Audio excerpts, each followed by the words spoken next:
पुनरुत्थित और रैप्चर हुए शहीदों की स्तुति। प्रकाशित वाक्य अध्याय 14 वचन 1 से 20। फिर मैंने दृष्टि की और देखो, वह मेम्ना सिय्योन पहाड़ पर खड़ा है और उसके साथ 1,44,000 जन है जिनके माथों पर उसका और उसके पिता का नाम लिखा हुआ है। और स्वर्ग से मुझे एक ऐसा शब्द सुनाई दिया जो जल की बहुत धाराओं और बड़े गर्जन का सा शब्द था। और जो शब्द मैंने सुना वह ऐसा था मानो वीणा बजाने वाले वीणा बजा रहे हैं। वे सिंहासन के सामने और चारों प्राणियों और प्राचीनों के सामने एक नया गीत गा रहे थे। उन 1,44,000 जनों को छोड़ जो पृथ्वी पर से मोल लिए गए थे, कोई वह गीत न सीख सकता था। ये वे हैं जो स्त्रियों के साथ अशुद्ध नहीं हुए थे पर कुंवारे हैं। ये वे ही है कि जहां कहीं मेमना जाता है वे उसके पीछे पीछे हो लेते हैं। ये तो परमेश्वर के निमित्त पहले फल होने के लिए मनुष्य में से मोल लिए गए हैं। उनके मुंह से कभी झूठ न निकला था, वे निर्दोष हैं। फिर मैंने एक और स्वर्गदूत को आकाश के बीच में उड़ते हुए देखा, जिसके पास पृथ्वी पर के रहने वालों की हर एक जाति और कुल और भाषा और लोगों को सुनाने के लिए सनातन सुसमाचार था। उसने बड़े शब्द से कहा, परमेश्वर से डरो और उसकी महिमा करो, क्योंकि उसके न्याय करने का समय आ पहुंचा है। और उसका भजन करो, जिसने स्वर्ग और पृथ्वी और समुद्र और जल के सोते बनाए। फिर इसके बाद एक और दूसरा स्वर्गदूत यह कहता हुआ आया, गिर पड़ा, वह बड़ा बेबीलोन गिर पड़ा, जिसने अपने व्यभिचार की कोपमय मदिरा सारी जातियों को पिलाई है। फिर इनके बाद एक और तीसरा स्वर्गदूत बड़े शब्द से यह कहता हुआ आया, जो कोई उस पशु और उसकी मूर्ति की पूजा करे और अपने माथे या अपने हाथ पर उसकी छाप ले, वह परमेश्वर के प्रकोप की नीरी मदिरा जो उसके क्रोध के कटोरे में डाली गई है पिएगा, और पवित्र स्वर्गदूतों के सामने और मेमने के सामने आग और गंधक की पीड़ा में पड़ेगा। उनकी पीड़ा का धुआं युगानुयुग उठता रहेगा। और जो उस पशु और उसकी मूर्ति की पूजा करते हैं और जो उसके नाम की छाप लेते हैं, उनको रात दिन चैन न मिलेगा। पवित्र लोगों का धीरज इसी में है जो परमेश्वर की आज्ञाओं को मानते हैं और यीशु पर विश्वास रखते हैं। फिर मैंने स्वर्ग से यह शब्द सुना, लिख, जो मृतक प्रभु में मरते हैं वे अब से धन्य है। आत्मा कहता है, हां, क्योंकि वे अपने सारे परिश्रम से विश्राम पाएंगे और उनके कार्य उनके साथ हो लेते हैं। मैंने दृष्टि की और देखो, एक उजला बादल है और उस बादल पर मनुष्य के पुत्र सरीखा कोई बैठा है, जिसके सिर पर सोने का मुकुट और हाथ में चोखा हंसुआ है। फिर एक और स्वर्गदूत ने मंदिर में से निकलकर उससे जो बादल पर बैठा था बड़े शब्द से पुकार पर कहा, अपना हंसुआ लगाकर लवनी कर, क्योंकि लवने का समय आ पहुंचा है, इसलिए कि पृथ्वी की खेती पक चुकी है। अतः जो बादल पर बैठा था उसने पृथ्वी पर अपना हंसुआ लगाया और पृथ्वी की लवनी की गई। फिर एक और स्वर्गदूत उस मंदिर में से निकला जो स्वर्ग में है, और उसके पास भी चोखा हंसुआ था।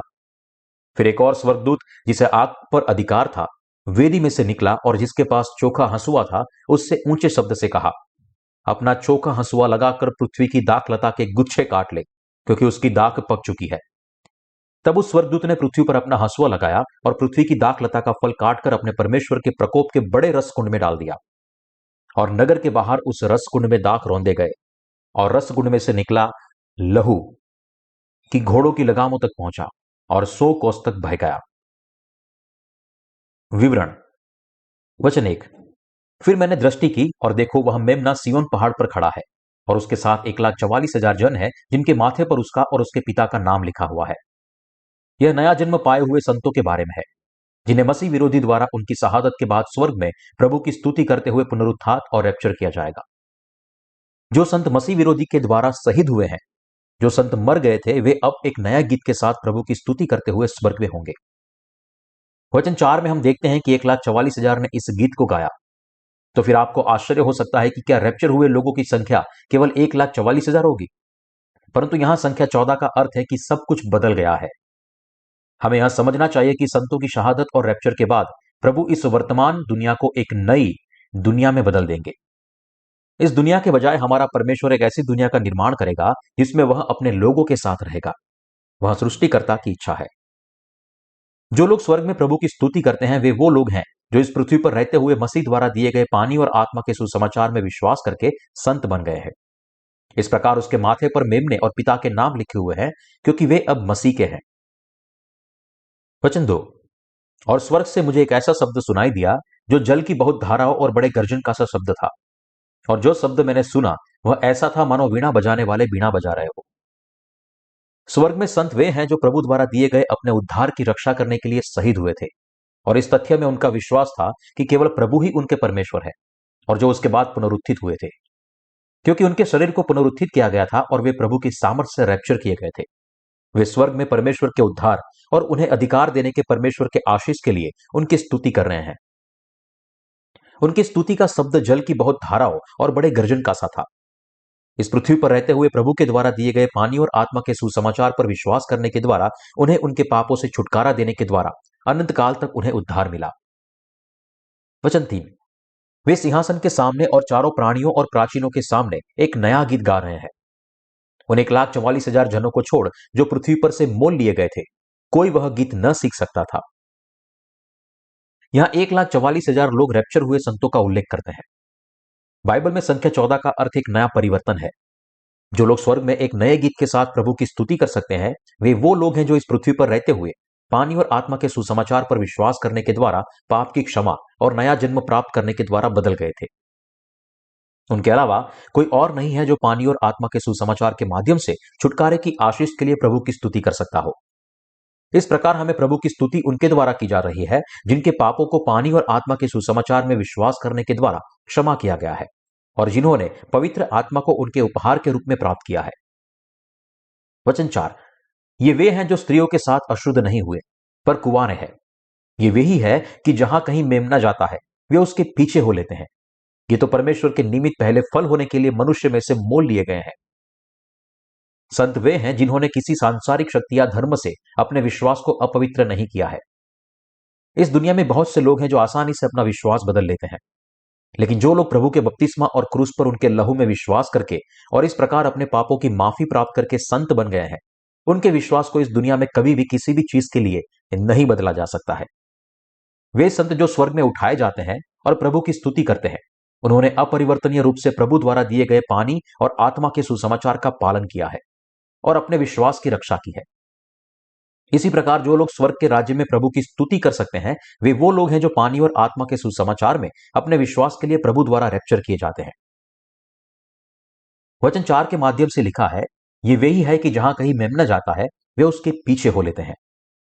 आपको यह समझना चाहिए कि जो लोग पानी और आत्मा के सुसमाचार में अपने विश्वास के द्वारा एक ही बार में अपने सभी पापों से शुद्ध हो गए हैं, उन्हें इस प्रकार नया जन्म प्राप्त करने के बाद जहां कहीं प्रभु उन्हें ले जाता है, प्रभु का अनुसरण करना चाहिए, क्योंकि उन्होंने अपने पापों की क्षमा प्राप्त कर ली है।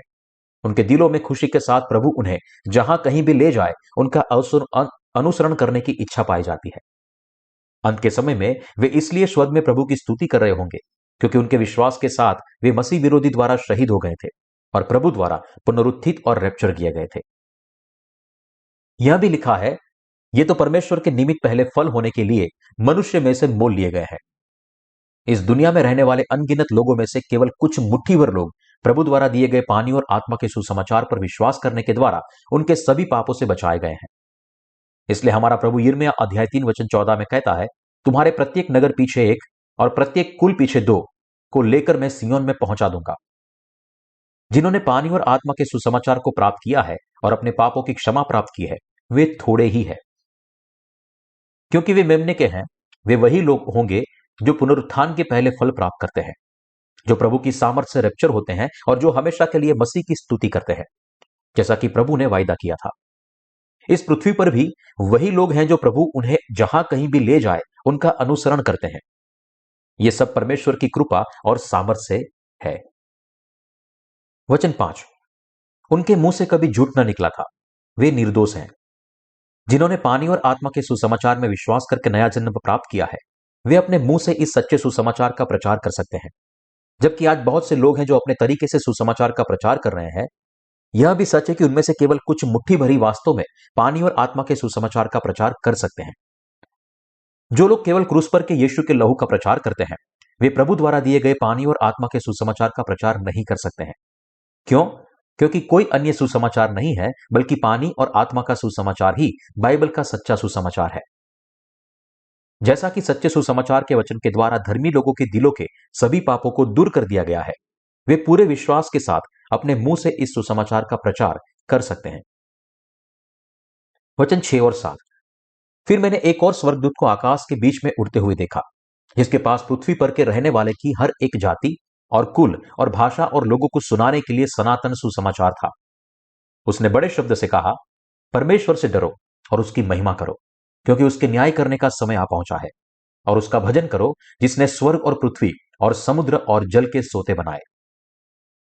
नया जन्म पाए हुए संतों को इस पृथ्वी पर पानी और आत्मा के सुसमाचार का प्रचार करते रहना चाहिए। इसलिए पानी और आत्मा के सुसमाचार का प्रचार करने का यह कार्य इस पृथ्वी पर संतों के रैप्चर के दिन तक जारी रहना चाहिए। केवल वे लोग जो पानी और आत्मा के सुसमाचार में विश्वास करते हैं, वे अपने विश्वास की रक्षा के लिए मसीह विरोधी द्वारा शहीद होंगे, और इस प्रकार वे अकेले ही स्वर्ग के राज्य में ऊपर उठाए जाएंगे। प्रत्येक व्यक्ति को परमेश्वर का भय मानना चाहिए, पानी और आत्मा के सुसमाचार में विश्वास करना चाहिए, और इस प्रकार अपने पापों की क्षमा और पवित्र आत्मा को अपने उपहार के रूप में प्राप्त करना चाहिए।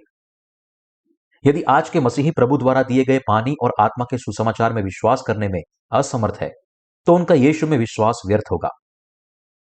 जिसने पूरे ब्रह्मांड और उसमें सभी चीजों को बनाया, वह कोई और नहीं बल्कि यीशु मसीह है।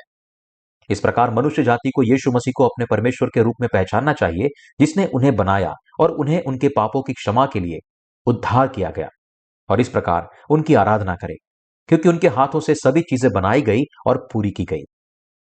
अपने हृदय में परमेश्वर के पानी और आत्मा के सुसमाचार पर विश्वास करने के द्वारा सभी लोगों को उनके सभी पापों से माफ किया जा सकता है, और पवित्र आत्मा को उपहार के रूप में प्राप्त करने का आशीष प्राप्त किया जा सकता है। इस संसार को अब उस न्याय को प्राप्त करने के लिए तैयार होना चाहिए जो यीशु मसीह उन लोगों पर लाएगा जो परमेश्वर के विरुद्ध खड़े होने के। बेशक हमें अपने विश्वास को भी तैयार करना चाहिए, जो जल्द ही प्रभु द्वारा रैप्चर किया जाएगा, क्योंकि परमेश्वर के न्याय का दिन हमारे निकट है। रैप्चर की तैयारी करने का तरीका प्रभु द्वारा दिए गए पानी और आत्मा के सुसमाचार के वचन पर विश्वास करना है। क्यों? क्योंकि केवल उसके पानी और आत्मा के सुसमाचार में विश्वास करने से ही व्यक्ति पवित्र आत्मा प्राप्त कर सकता है, और जब अंत के दिन आएंगे तो वे प्रभु द्वारा अपने रैप्चर में हवा में उठाए जाने की महिमा को धारण करेंगे। इसलिए जितनी जल्दी हो सके सभी पापियों को यीशु मसीह को सृष्टि और उद्धार के रूप में विश्वास करना चाहिए, और उसी के अनुसार उसकी आराधना करनी चाहिए।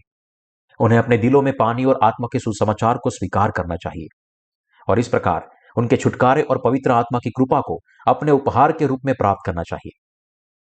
जो परमेश्वर की आराधना करते हैं, वे अपने हृदय में प्रभु द्वारा दिए गए पानी और आत्मा के सुसमाचार को ग्रहण करते हैं और इसे अस्वीकार नहीं करते हैं, क्योंकि वे इसी रीति से परमेश्वर की आराधना कर सकते हैं।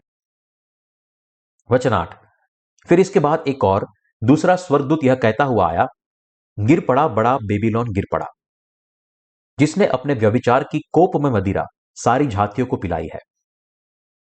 यीशु मसीह के भयानक न्याय से यह संसार लुप्त हो जाएगा, क्योंकि इसके धर्म मौलिक रूप से झूठी शिक्षाओं से बने हैं, इसलिए इसे परमेश्वर द्वारा नष्ट कर दिया जाएगा।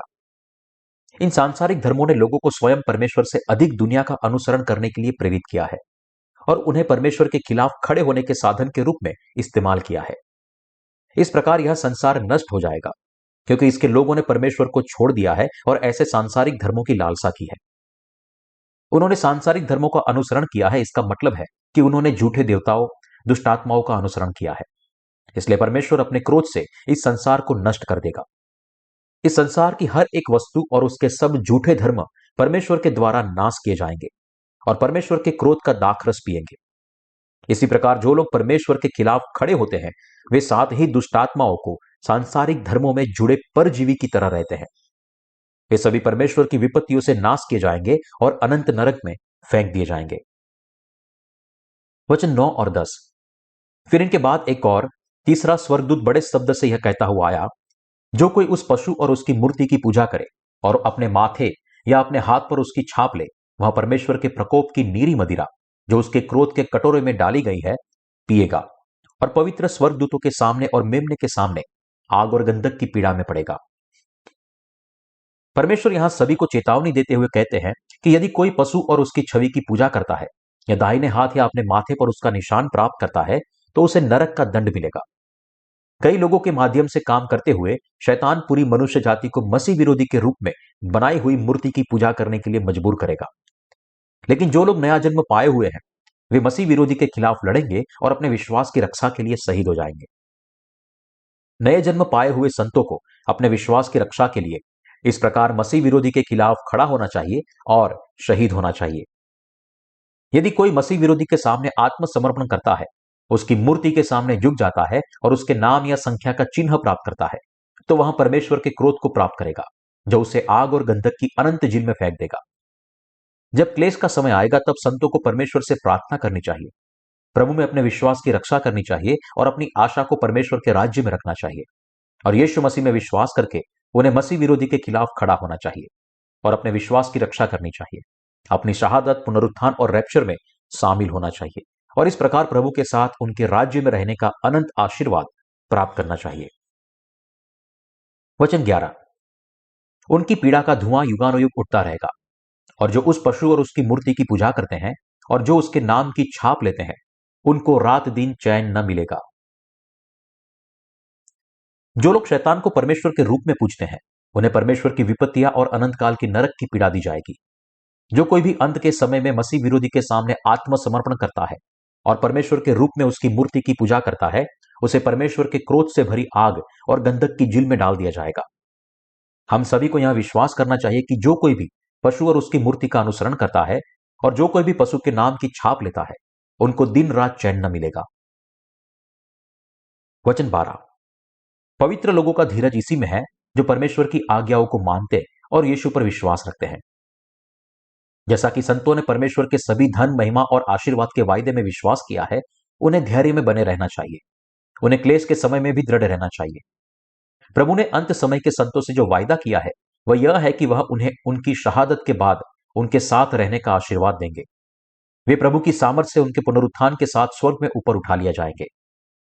संत इस प्रकार दृढ़ रहते हैं क्योंकि वे इस आशीर्वाद में विश्वास करते हैं जो उन्हें प्रभु के साथ मेमने के विवाह भोज में प्रवेश करने, उसके साथ 1000 वर्षों तक शासन करने और हमेशा स्वर्ग के राज्य में उसके साथ रहने की अनुमति देगा। जब अंत का समय आता है तो संतों को अपने विश्वास की रक्षा के लिए शहीद होने की आवश्यकता होती है। उन्हें उस समय के सभी क्लेशों को धैर्य से रहना होगा। जो संत अभी वर्तमान युग में जी रहे हैं, उन्हें जब मसीह विरोधी अपनी धमकियों, दबावों और प्रलोभनों में यह मांग करे कि वे अपने विश्वास की त्याग दें, तब उन्हें प्रभु के वायदों पर विश्वास करते हुए अपनी शहादत को गले लगाना चाहिए। क्यों? क्योंकि कुछ ही समय बाद हमारे प्रभु की सारी आशीषें पूरी होंगी, जैसे उसने हमसे वादा किया था। परमेश्वर के वचन और प्रभु में विश्वास रखने से ही सभी संत अपना पुरस्कार प्राप्त कर सकते हैं। इसलिए प्रभु के वचन में अपना विश्वास बनाए रखे। परमेश्वर नई दुनिया में उन संतों का स्वागत करेगा जिन्होंने इस प्रकार परमेश्वर के वचन और यीशु मसीह में अपने विश्वास की रक्षा की है। बहुत सारे कारण हैं कि क्यों प्रभु के सुसमाचार की सेवा करने वाले संतों को क्लेश के समय की सभी कठिनाइयों को धैर्य से सहना चाहिए। अच्छे भविष्य के लिए वर्तमान दुख को धैर्य से सहने की जरूरत है।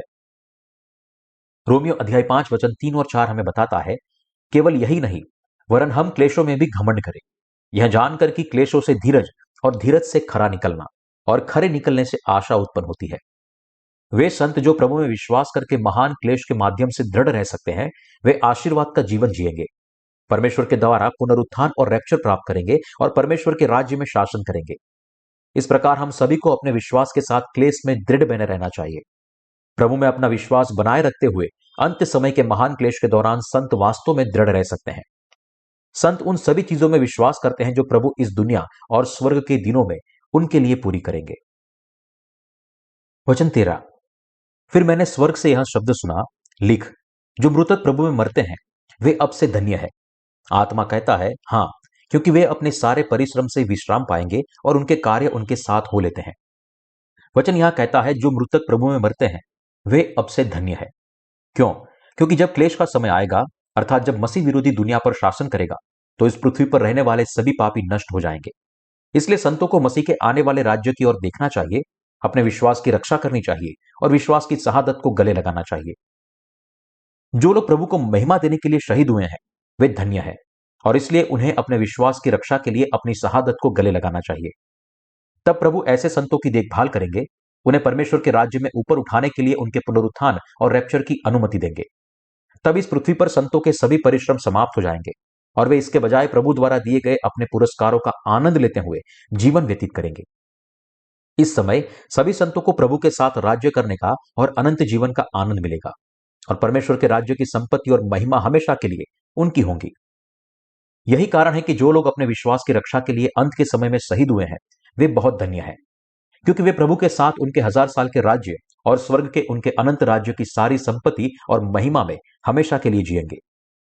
जो लोग पशु के सामने आत्मसमर्पण नहीं करते और परमेश्वर में अपना विश्वास की रक्षा करते हैं, परमेश्वर उन्हें हमेशा के लिए अपने साथ राज्य करने का आशीर्वाद देंगे।